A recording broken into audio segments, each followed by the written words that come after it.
اللہ آپ کو رزق دے، نوکر کے ساتھ اچھے ہو جاؤ، نوکر کو پیار سے بلاؤ۔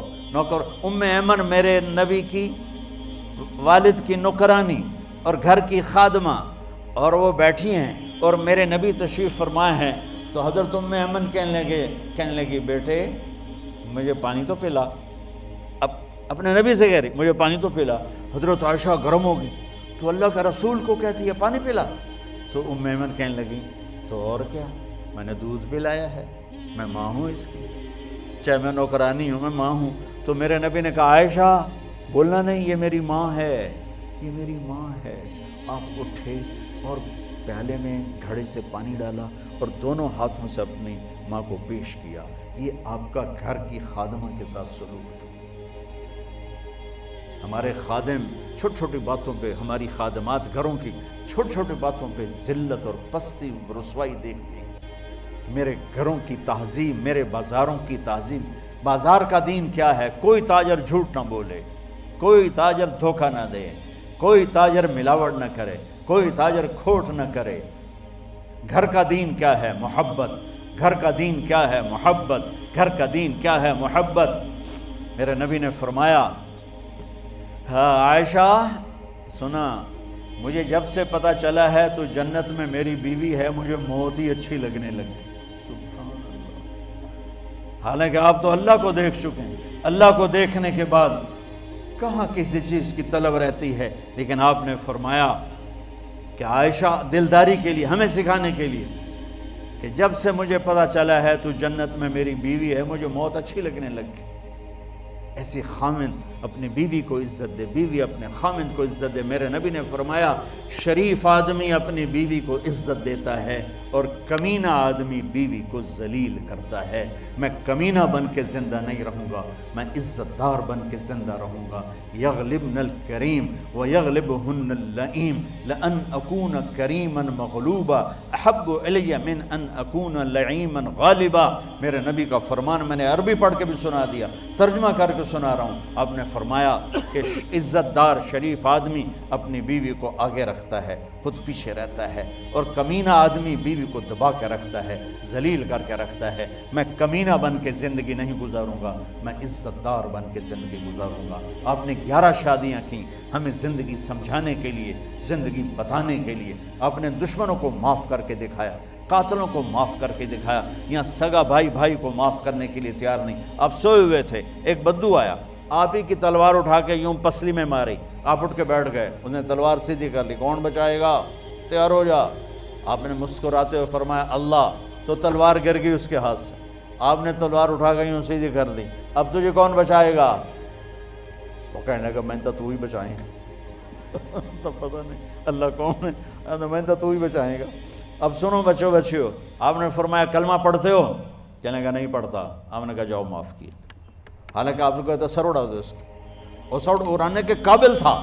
آپ نے کہا جاؤ معاف کیے۔ 21 سال جنہوں نے قتل کے منصوبے بنائے مکے والے، جب آپ نے مکہ فتح کیا کہا جاؤ معاف کیا۔ معاشرت میں معاف کرنا پیدا کرو، درگزر کرنا پیدا کرو، اور جہاں پڑھتے ہو، جن استادوں سے پڑھتے ہو، وہ پروفیسر مرد ہیں یا عورت ہیں، ان کو عزت دو، انہیں باپ سمجھو، انہیں ماں سمجھو، کہ استاد کی عزت سے جو علم ملتا ہے وہ کتابوں سے بھی نہیں ملتا۔ تم اپنے ٹیچر کو اس نظر سے نہ دیکھو کہ یہ کیا کرتا ہے، یہ دیکھو کہ تمہیں 2 حرف پڑھاتا ہے۔ مولا علی کا فرمان ہے کہ جو مجھے ایک حرف سکھا دے، لفظ نہیں حرف، جو مجھے ایک حرف سکھا دے میں اس کا غلام ہوں، جہاں چاہے بیچ دے۔ تو یہ تمہارے باپ بیٹھے ہیں، سارے ٹیچر تمہارے باپ ہیں، اور ٹیچرز تمہاری مائیں ہیں۔ ان کو ماں اور باپ والی عزت دو گے تو اللہ تم پہ علم کے خزانے کھول دے گا، علم کے دروازے کھول دے گا۔ تو نیت کرتے ہو سارے بچے؟ آخری بات یہ کہتا ہوں، تم بہت ماشاءاللہ اتنا بڑا ہزاروں کا مجمع سب یہیں کا ہے، آپس میں کوئی کھٹبٹ بھی ہو جاتی ہے، لڑائی بھی ہو جاتی ہے، وہ لڑائی یہاں تک جاتی ہے کہ بات چیت بند ہو جاتی ہے۔ تو ایک چھوٹی سی آپ سب سے گزارش کرتا ہوں کہ یہاں سے اٹھ کر صلح کر لینا، صلح کر لینا، صلح کر لینا۔ لڑائی اللہ کو پسند نہیں۔ اور اگر خامند بیوی لڑے ہوئے ہوں تو ایک عجب حدیث سناتا ہوں۔ شیطان روزانہ اپنی کچہری لگاتا ہے، اور پھر وہ سارے شیطانوں سے کارگزاری لیتا، ہاں بھائی کیا کر کے آئے ہو؟ تو شیطان بتاتے ہیں چوری کروائی، ڈاکہ ڈلوایا، شراب پلوائی، جوا کھلایا، نماز نہیں پڑھنے دی۔ وہ بالکل ٹھنڈا اور رسپان دے کے ایسے بیٹھا رہتا ہے۔ اتنے میں ایک بھڑتو سا شیطان پیچھے سے کھڑے کوئی کہتا ہے حضور میں نے میاں بیوی کو لڑایا۔ تو شیطان اچھل کے کرسی سے گرتا ہے، کہتا ہے یہ ہے کام جو کر کے آیا ہے۔ پھر اسے قریب بلا کے گلے لگا کر اس کو شاباش دیتا ہے، شاباش تو اصل کام کر کے آئے کہ تو میاں بیوی نے لڑایا، نسلیں برباد ہو جائیں گی۔ تو اگر میاں بیوی لڑ کے صلح کر لیں تو اللہ اتنا خوش ہوتا ہے ان کے پچھلے سارے گناہ معاف کر دیتے ہیں۔ تو اگر آپ کسی سے لڑے ہوئے ہو صلح کر لیں، ایک نماز کی پابندی ہو، اور ایک یہ زبان، مجھے دیکھو، میری طرف سارے دیکھو، بچیاں بچے سب دیکھو، یہ دیکھو،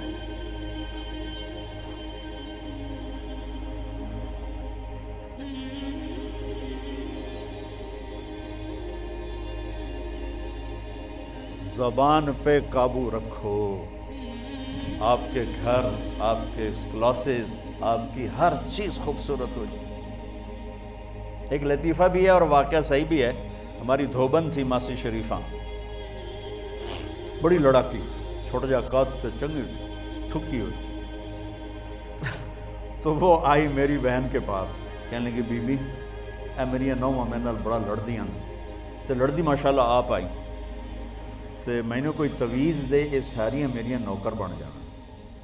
اب میری بہن کو تو پتہ تھا کہ سارا چکر تھا شیرنی دا، اس نے ایک کاغذ لیا اور اس پہ الٹی سیدھی لکیریں لگا کر اس کو ایسے پریس کیا، پھر رول کیا، یوں تعویذ بنا دیا۔ کہنے لگی ماسی شریفہ جس لئے تیری لڑائی ہوئے تو تعویذ نو چک مار کے بہ جاویں، بولنا نہیں، یہ تعویذ ڈھہ گیا تیری خیر نہیں۔ اب تعویذوں کا تو بڑا ہمارا دیہاتی ماحول میں بہت زیادہ ہے۔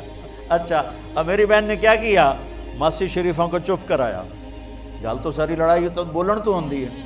8ویں دن آ گئی، بی بی تو بڑا چنگا تعویذ دیتا، میری تو لڑائی مک گئی، کیوں؟ ماسی شریفہ چپ ہو گئی۔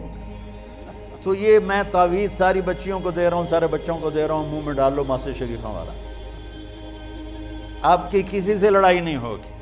اور ان بچیوں کو خاص طور پہ تلقین کرتا ہوں، صبر سیکھو، صبر سیکھو۔ میرے ملک کا سسرالی معاشرہ بڑا ظالم ہے، درد سے کہتا ہوں۔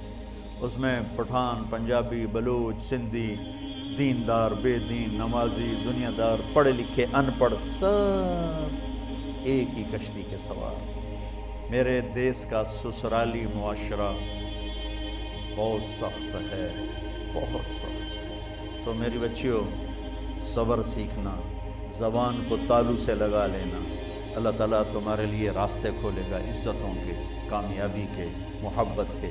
زبان نہ کھولنا، زبان پہ تالا لگا نہ کر لبوں کو سے، اپنی زبان کو بند رکھنا، اللہ تعالیٰ کا غیبی نظام تمہارے ساتھ حرکت میں آئے گا۔ اور یہ جو میں نے ایسے کر کے دکھایا، یہ میرے نبی نے ایک صحابی کو کر کے دکھایا کہ معاذ تمہیں سارے دین کا خلاصہ بتاؤں، کہا جی کیا ہے؟ تو آپ نے زبان پکڑ کے فرمایا اس زبان کو قابو میں رکھنا۔ میرے نبی نے مدینے والوں کی تعریف کرتے ہوئے فرمایا میرے مدینے کے صحابہ بڑے اچھے لوگ ہیں، ان کے گھر میں کسی کی بیٹی جب شادی ہو کے آتی ہے تو اسے احساس ہی نہیں ہوتا ماں باپ کے گھر میں ہوں کہ سسرال کے گھر میں ہوں۔